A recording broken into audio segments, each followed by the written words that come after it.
Welcome back again guys. तो आज मैं आपके लिए लेकर आई हूँ आवर यूथ सीरीज के एपिसोड 4 के एक्सप्लेनेशन। तो पिछले पार्ट में हमने देखा था कि हारुको अपने डैड से बुरी तरह पिट कर आता है ताकि मिनासे उस पर दया करे, तरस खाए और उसका प्लान सक्सेसफुल हो जाता है। इस एपिसोड की शुरुआत यहीं से होती है। मिनासे हारुको को अपने घर लेकर आता है। हारुको बारिश की वजह से भीगा हुआ था तो उसे पोंछने के लिए तौलिया भी दे देता है और उसके लिए चाय भी बना देता है। फिर पूछता है कि तुम क्या करने की कोशिश कर रहे थे। हारुको जवाब देता है, मैं तो बस ये चाहता हूँ कि तुम मुझसे बात करो, मुझसे दूरी मत बढ़ाओ। मिनासे फिर उसे फ्रेश होने के लिए कहता है और उसके चोट की ड्रेसिंग कर देता है। हारुको उससे पूछता है कि आज तुम लेट से घर क्यों आए।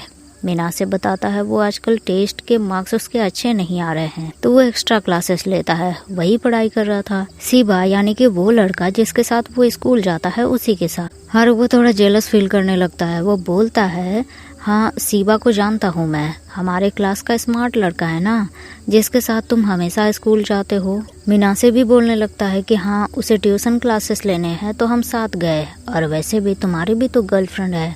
उस दिन देखा तो तुम्हें उस लड़की के साथ और फिर तुम उसको लेकर वहाँ से गायब हो गए, जैसे मुझे नहीं बताना चाहते कि तुम डेट कर रहे हो। अगर ऐसा है तो बता दो, मैं किसी को नहीं बताऊंगा। लेकिन हारुको तुरंत बोलता है कि नहीं, हम डेट नहीं कर रहे हैं। यूरी बस मेरी एक फ्रेंड है और मैं उसे वहाँ से इसीलिए लेकर भाग गया था ताकि वो तुम्हें ना देखे, कहीं तुम उसके टाइप के हुए तो।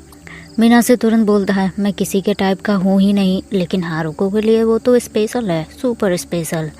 चोट के ड्रेसिंग के बाद दोनों सोने जाते हैं। मिनासे हारुको से कहता है कि मेरे डैड के मूवी प्रीमियर में चलोगे। उन्होंने कहा था अगर मैं किसी फ्रेंड को लेकर आना चाहूँ तो लेकर आ सकता हूँ। ये सुनते ही हारुको काफी एक्साइटेड हो गया। वो तुरंत मिनासे को खींचते हुए बेड से नीचे अपने पास लेकर आ गया और खुद ही बोलने लगा कि अभी तुमने मुझे सेड्यूस किया। मिनासे वापस बेड पर जाकर सो गया। फिर अगले दिन स्कूल में टीचर डिबेट कंपटीशन के लिए ग्रुप बनाते हैं और हारुको मिनासे एक ग्रुप में आ जाते हैं। पर ग्रुप डिस्कशन के टाइम हारुको खुद को रोक ही नहीं पाता। वो मिनासे को टीज करता है पर चुपके से। डिबेट के लिए उन्हें बाहर जाना था, इसीलिए मिनासे अपने बैग पैक करता है और हारुको के मैसेज देखता है। वो सॉरी बोल रहा था क्लास के लिए, कह रहा था हम एक ही ग्रुप में है तो हारुको से रोका नहीं जाता।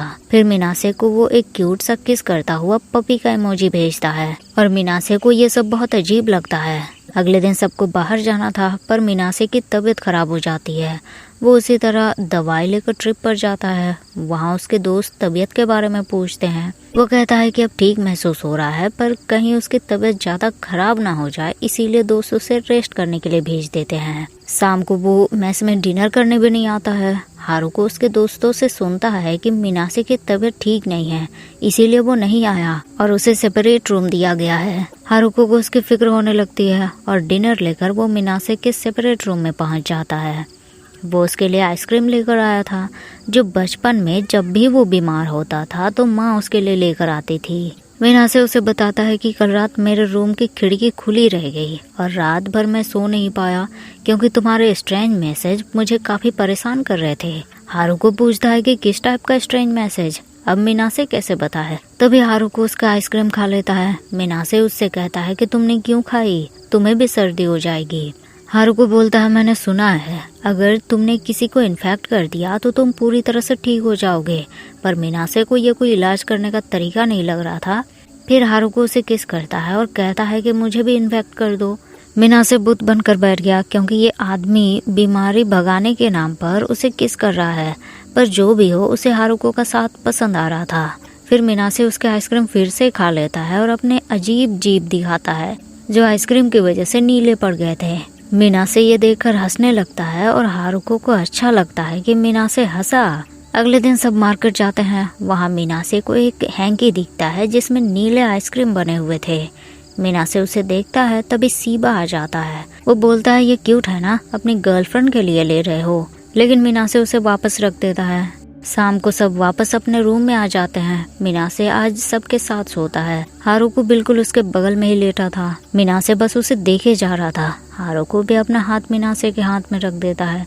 तभी बाहर की लाइट ऑन होती है और हारुको घबराकर हाथ दोबारा हटा लेता है। मिनासे एक गिफ्ट हारुको को देता है थैंक्स के तौर पर हारुको उसे खोल कर देखता है तो ये वही हैंकी थी जिसमें छोटे छोटे 2 नीले आइसक्रीम बने हुए थे।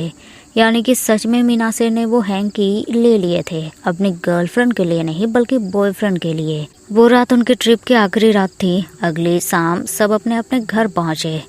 मिनासे घर वापस आकर बस हारुको के ख्यालों में ही खोया था, लेकिन उसे घर में अपनी माँ के एक नोट्स मिले। वो उनसे कुछ इम्पोर्टेंट बात करना चाहती थी। मिनासे को अच्छी तरह से पता था कि वो इम्पोर्टेंट बात क्या है।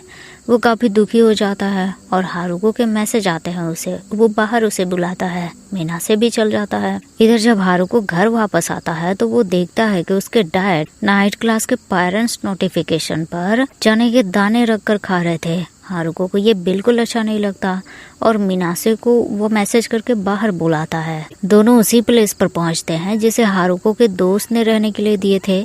मिनासे उसे बताता है कि मुझे लगता है बहुत जल्दी मैं फॉरेन चला जाऊंगा, मेरे पेरेंट्स डिवोर्स ले लेंगे। मैं जानता था कि ऐसा होगा, पर इतनी जल्दी ये नहीं सोचा था। लेकिन यहाँ से दूर नहीं जाना चाहता मैं। हारुको उसे बोलता है कोई बात नहीं, तुम जाना नहीं चाहते हो तो मत जाओ, मैं हमेशा तुम्हारे साथ खड़ा हूँ। मिनासे की आंखों में आंसू आने लगते हैं। वो कहता है मैं जब भी तुम्हारे साथ होता हूँ काफी कमजोर महसूस करता हूँ। पर हारुको का कहना था वो मिनासे के साथ बहुत स्ट्रॉन्ग फील करता है। फिर दोनों किस करते हैं और मिनासे रोना शुरू कर देता है। हारुको उसे गले लगाता है ताकि वो अकेला महसूस ना करे।